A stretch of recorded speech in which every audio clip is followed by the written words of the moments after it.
Hola a todos y todas, este es el taller número 4 de Ciencia y Género, CBU, que consiste en saber qué dice la neurociencia sobre el género del cerebro. Nuestro grupo está conformado por Joana Torres, Alejandra Torres, Dana Telles y yo, Esteban Cardona.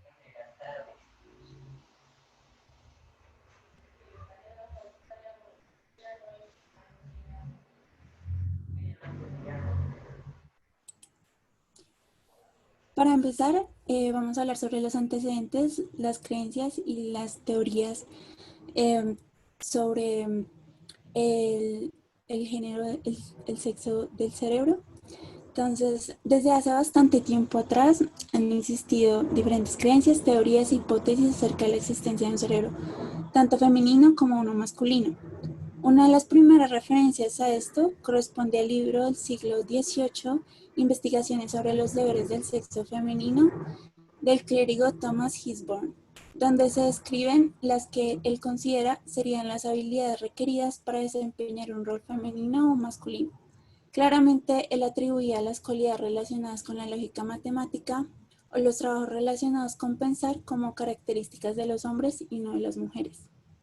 2 siglos después, Baron Cohen retoma un poco lo planteado por Gisborne, donde plantea lo siguiente.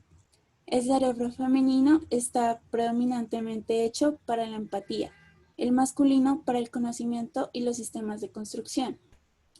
Aquí se puede observar nuevamente unos roles establecidos. Según Baron Cohen, por el mismo cerebro, donde los campos sobre el conocimiento solo parecen estar destinados a los hombres. Sin embargo, esta autora, a diferencia de Gisborne, explica que no todos los hombres ni todas las mujeres poseen un cerebro acorde a su sexo. Es decir, no todas las mujeres poseen cerebros empáticos ni todos los hombres poseen cerebros sistematizadores. Por otro lado, la ciencia también buscó establecer unas claras diferencias biológicas analizando los comportamientos de los niños desde que son pequeños. Incluso los científicos observaban a sus propios hijos para resolver la duda sobre la diferencia entre sexos. Y debido a que los científicos pensaban que los niños estaban siendo educados bajo un modelo neutral, optaban entonces por la opción de que las diferencias entre los sexos debían ser por ende biológicas, como lo afirma la socióloga Emily Kane. Asimismo, la psicóloga Susan Pinker evalúa por qué las mujeres con libertad de elección no toman los mismos caminos que los hombres, ya que para ese entonces muchas mujeres gozaban de mayores libertades y menos barreras para acceder a trabajos o estudios que previamente eran solo para hombres, por lo cual ella argumenta que la separación sexual tiene en parte raíces neurológicas y hormonales. Ahora bien, también hay estudios psicológicos que hablan sobre las diferencias en ambos sexos. Por un lado, en el libro El sexo en el cerebro de Amor y David Jessel se explica sobre un proceso que se da durante el embarazo, el cual consiste en un incremento en el nivel de testosterona cuando el bebé es varón. De igual forma, autores como Luan Vicendin están de acuerdo con esta teoría y aseguran que el cerebro define nuestro destino biológico innato. Por último, también han habido esfuerzos de argumentos sobre explicación biológica con respecto al tamaño y la composición del cerebro. Por ejemplo, se usaba el argumento acerca de un cerebro más pequeño en las mujeres para justificar su inferioridad frente al hombre, o el supuesto de que las mujeres poseían fibras cerebrales más delgadas que se rompían si tenían demasiados pensamientos abstractos. Por lo tanto, los estudios científicos han enfocado gran parte de sus esfuerzos en explicar las diferencias entre sexos como biológicas, argumentando la existencia de un cerebro femenino empático y un cerebro masculino sistematizador y dado a profesiones dentro de las ciencias, lo cual ha reforzado el establecimiento de unos roles de género, donde aunque algunos científicos como el mismo Baron Cohen solo marcan diferencias en las cuales ningún sexo es superior al otro, la mujer tiende a entenderse como inferior al hombre.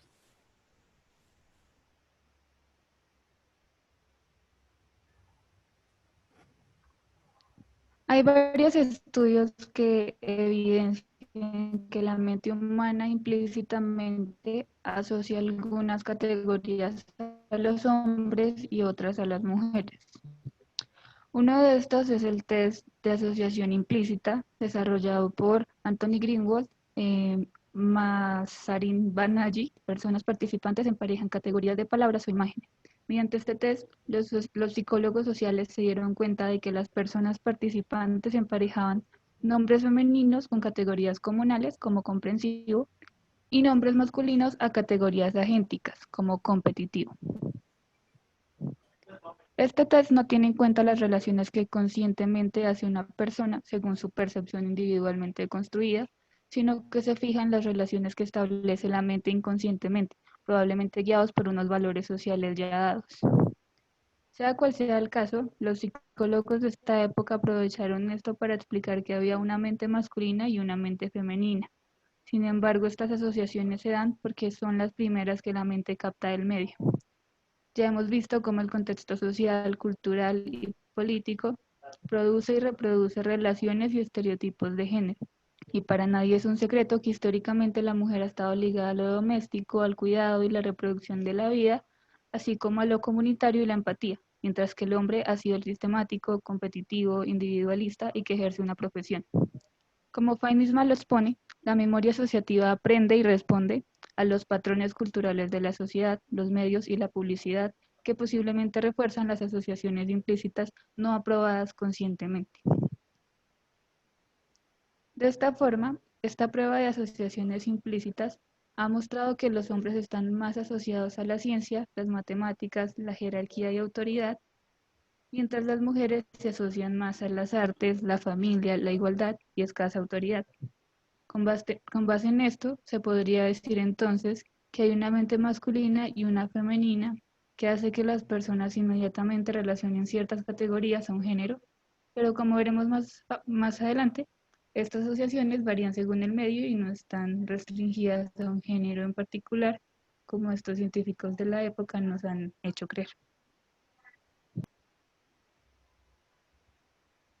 Bien, ahora veremos qué nos dice la neurociencia al respecto. De acuerdo a la neurocientífica Daphna Joel en su TED Talk Are Brains Male or Female?, los cerebros humanos son intersexuales o sin género. Como hemos visto, abundan teorías e ideas que afirman que los cerebros en hombres y mujeres son fundamentalmente diferentes en cuanto a su estructura física, por ejemplo, en tamaño, y por ello tienen capacidades y aptitudes distintas. Esta afirmación da una explicación breve y normalmente convincente que justifica el mundo en el que vivimos, con diferencias notables entre los papeles que desempeñan hombres y mujeres, como que los hombres son más agresivos y sexuales y las mujeres son más emocionales y comprensivas.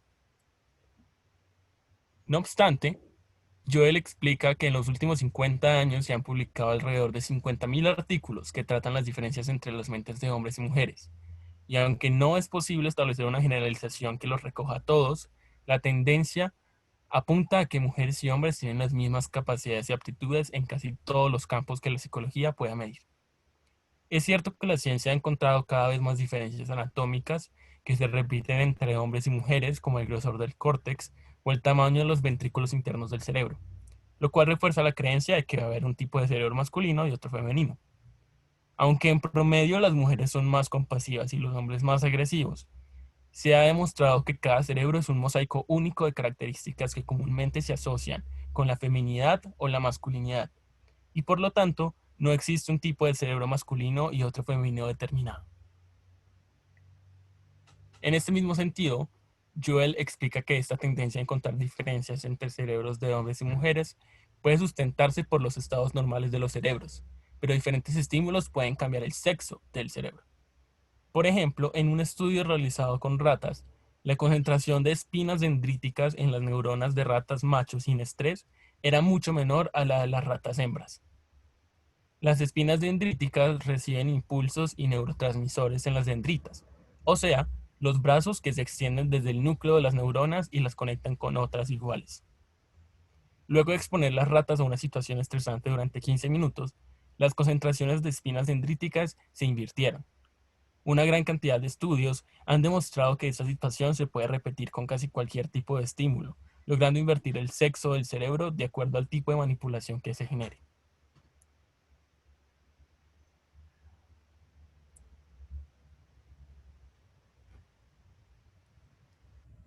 En conclusión, sí hay que aceptar que existen diferencias biológicas tanto en el cerebro de las hembras como de los machos. Sin embargo, considerar que estas son totalmente la raíz de las diferencias en el comportamiento del ser humano no es necesariamente correcto.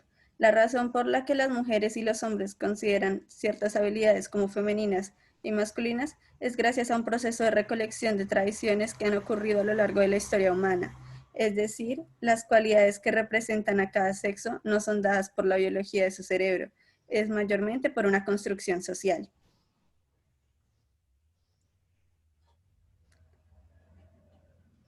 Entonces, una mujer no se desempeñará bien o mal en matemáticas o en letras porque su cerebro esté más capacitado para tales tareas. Es porque la comunidad que la rodea ha representado que las cosas son de tal manera que influye en su capacidad para expresarse en esos campos. En otras palabras, las personas normalmente tratan de encajar en el rol de género que siempre se ha impuesto. Por eso la mayoría de las mujeres no suelen escoger las ciencias exactas o tomar posiciones importantes en la jerarquía a comparación de los hombres. Finalmente, gracias a los estudios neurocientíficos que se han hecho, se ha podido apreciar que el sexo del cerebro no depende solamente de la sociedad que rodea al individuo. El cerebro puede tomar posiciones tanto femeninas como masculinas dependiendo de los estímulos que éste reciba. Por ejemplo, si está en una situación de estrés, el cerebro responderá de tal manera a que pueda responder a ese estímulo. Entonces, tratar de establecer que el cerebro define las acciones de las personas porque este es biológicamente diferente en ambos sexos, simplemente es erróneo.